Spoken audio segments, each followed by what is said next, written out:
आप जानते हैं, एक गलती ऐसी है जो अगर आपने कर दी तो आपकी किस्मत में जो सबसे अच्छा हो सकता था वो भी खो देंगे। और मजे की बात यह है कि ये गलती हम में से ज्यादातर लोग हर रोज कर रहे हैं। सुनिए ध्यान से, क्योंकि ये बात आपकी जिंदगी बदल सकती है। जमीन पर पड़ी एक बेलपत्र।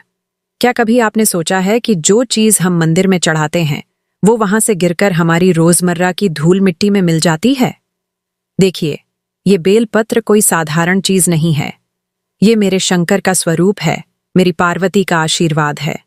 अब जरा सोचिए, अगर आपको कहीं रास्ते में 80,000 का मोबाइल या लाख रुपए की चेन पड़ी मिले तो आप उसे यूं ही छोड़ देंगे? नहीं ना, तुरंत उठा लेंगे। फिर ये बेलपत्र जो अनमोल है, उसे क्यों ना उठाएं? उसे क्यों यूं ही धूल में गिरने दें? मैं आपको यकीन दिला रहा हूं कि अगर आपने इसे उठाकर श्रद्धा से अपने पल्लू में रख लिया और बाद में उसका विसर्जन कर दिया तो ये छोटी सी बात आपकी झोली में करोड़ों के वरदान डाल सकती है। लोग क्या कहेंगे? ये सवाल क्यों? जब आप मोबाइल या चेन उठाते हैं तो लोग क्या कहेंगे, इसका ख्याल आता है? तो फिर यहां शर्म क्यों? याद रखिए, जो गिरा हुआ बेलपत्र आप उठाते हैं वो सीधे शिव तक पहुंचता है। और शिव, जो त्रिलोकीनाथ हैं, वो आपके हर काम को आशीर्वाद से भर देते हैं। अब सोचिए, क्या आप इस छोटी सी बात से शुरुआत करके खुद को बदल सकते हैं? क्योंकि जब हम बदलेंगे तभी युग बदलेगा। गायत्री परिवार की वो लाइन याद है? हम बदलेंगे, युग बदलेगा। लेकिन बात यहीं खत्म नहीं होती। सिर्फ बेलपत्र उठाने तक बात सीमित नहीं है। जब आप मंदिर जाएं तो उसके परिसर को भी स्वच्छ रखें। जो मंदिर स्वच्छ रहेगा वो आपकी जिंदगी को स्वच्छ बना देगा। आप कभी भटकेंगे नहीं। आपने नंदी और रुद्राक्ष की कहानी सुनी है? नारद जी ने रुद्राक्ष की माला को फेंक दिया।